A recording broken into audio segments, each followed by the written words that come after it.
દાહોદના સંજેલીમાં મંત્રી રમેશભાઈ કટારાના અધ્યક્ષસ્થાને સેવા સેતુ કાર્યક્રમ યોજાયો। ઘર આંગણે મળી 56 જેટલી સેવાઓ।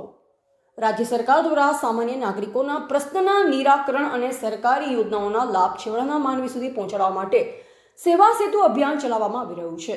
જે અંતર્ગત આજે દાહોદ જિલ્લાના સંજેલી તાલુકાના માંડલી ગામે રાજ્યમંત્રી શ્રી રમેશભાઈ કટારાના અધ્યક્ષસ્થાને સેવા સેતુ 2.0 કાર્યક્રમ યોજાયા હતા, જેમાં મોટી સંખ્યામાં ગ્રામજનો ઉપસ્થિત રહી વિવિધ યોજનાઓનો લાભ લીધો।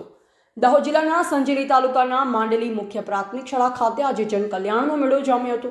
મુખ્યમંત્રી ભૂપેન્દ્રભાઈ પટેલના નેતૃત્વમાં અને કૃષિ પશુપાલન તથા ગૌ સંવર્ધન રાજ્યમંત્રી રમેશભાઈ કટારાની ગરિમામય ઉપસ્થિતિમાં કાર્યક્રમ ખુલ્લો મૂકવામાં આવ્યો હતો।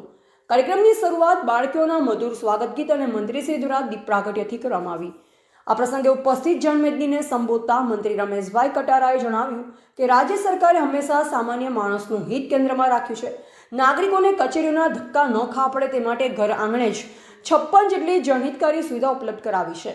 તેમણે ગ્રામજનોને આ તકનો મહત્તમ લાભ લેવા અનુરોધ કર્યો।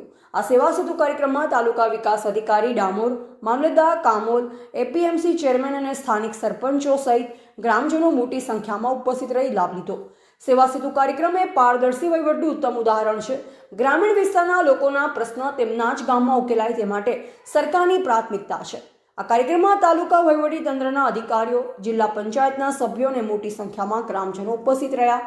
સેવા સેતુના કારણે સ્થાનિકોમાં ખુશીનો માહોલ જોવા મળ્યો। અહેવાલ ભૂપેન્દ્રસિંહ બારિયા, ભારતની અસ્મિતા, દાહોદ।